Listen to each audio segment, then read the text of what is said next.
Good morning, everyone. So, before I start, I want you guys to think about something you feel like you've accomplished at school. Something big, related to classes, not with just people or events, but class related and achievement related in class and things like that. Now, for me, and for a lot of the people I know, that their GPA, increasing their GPA and getting a really high GPA and getting, A's and B's and things like that is a big accomplishment for them. And 95% of the people I know want to be able to walk the stage and say, oh, I got summa cum laude, I got magna cum laude, I had a 3.3, I had a good GPA. And because of that, and because I also see people saying, oh, I'm never going to get a high GPA, I'm never going to accomplish what I want to accomplish in school, I decided to do my persuasive presentation this week on how someone can improve their GPA and what that actually means for them in the future when they're done graduating and they're off in the real world working and applying for jobs, and what that can mean for them if they want to go to grad school even and things like that. So, just to let you guys know, all of my information is from scientific articles.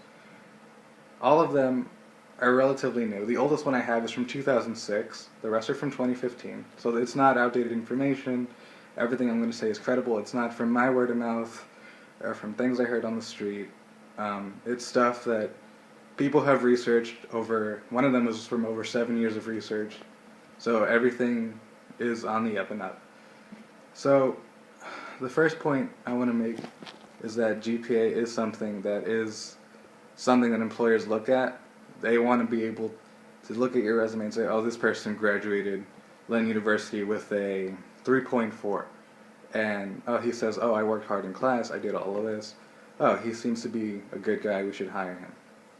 Now, that's the expectation. What the reality is with people like Scotanus say, with one of the articles say, is that employers like to look at people's resumes, and they like to judge by GPA, especially business majors. So what happens is there's apparently a cutoff point for GPAs, especially with business.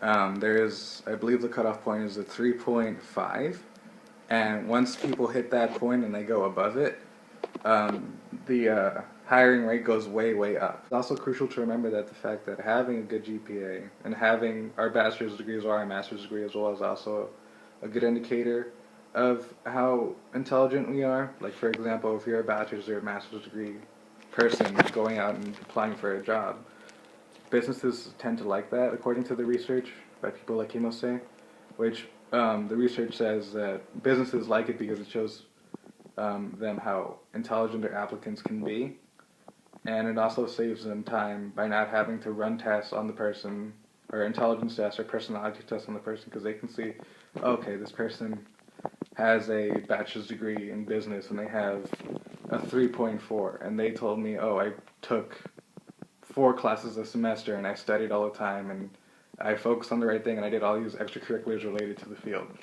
They're going to see that as a good thing.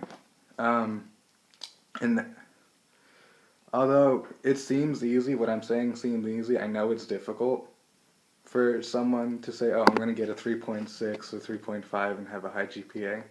There are ways to increase your GPA quicker than most people expect to. Now, what do I mean when it's easier than people expect to? Because GPA is not a one-step process. You don't wake up and suddenly have, 0.05 points more in your GPA than you did yesterday.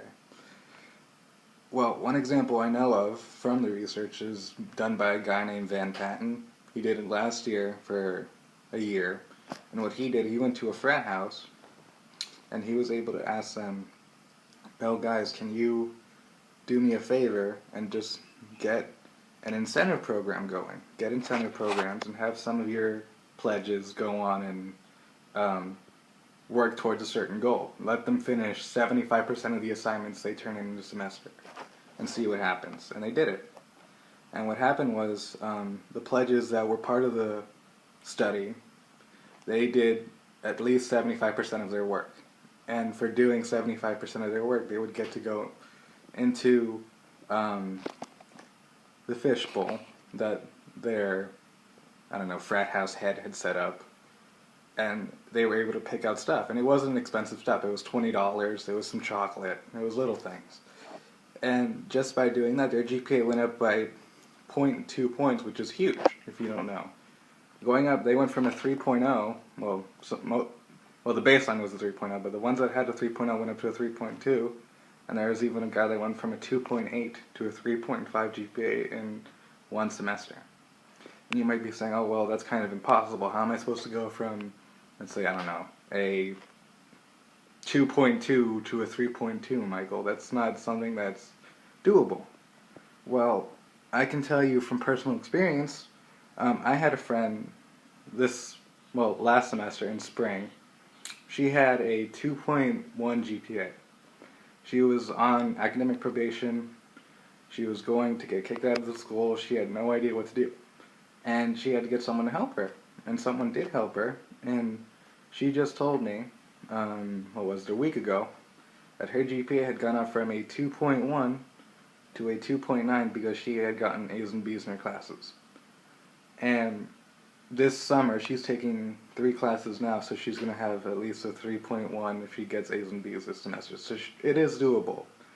You can do it, and you have to have, it helps to have something to keep you wanting to go along. It doesn't have to be big. It can be $20. It can be chocolate. It can be, I'm going to go hang out with my friends after I do all this and have a good time, and I can rest easy knowing that I've done my work and that I don't have anything to worry about, and that at the end of the year I can be happy knowing that I did well and that everything's taken care of. And what I think is the most important thing for people to realize, what took me a while to realize, is that you're not the only one going through it, and that you have people that are going through similar things, and you have people that understand and that can help you through it. You know, everyone stresses out about, am I going to get good grades, am I going to pass this class, am I going to do this?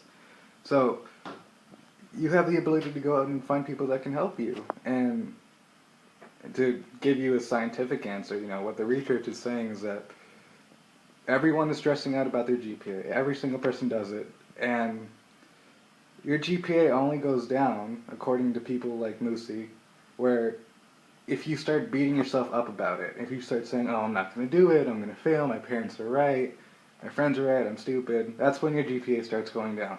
You could be working, you could be not working. If you start beating yourself up, your GPA starts to dip hugely. And I know, especially in a place like Lincoln, not everyone, some people think they have less of an advantage than others because they didn't have as much growing up, or because they don't have as much to spend on things like tutors and things like that. As far as the research shows, there was a guy named Schwager who said that money has nothing to do with how well you do in the future. With tests and things like, and school-wise, it has nothing to do with how well you do. You can do just as well as someone who makes $100,000 a year if you make $30,000 a year. It's doable. And I guess what I want to say before this video is over is that yes, it's hard and yes, it's stressful, but there are ways to go through it, and it is worth it in the future. And there are people that do understand and do want to help you succeed.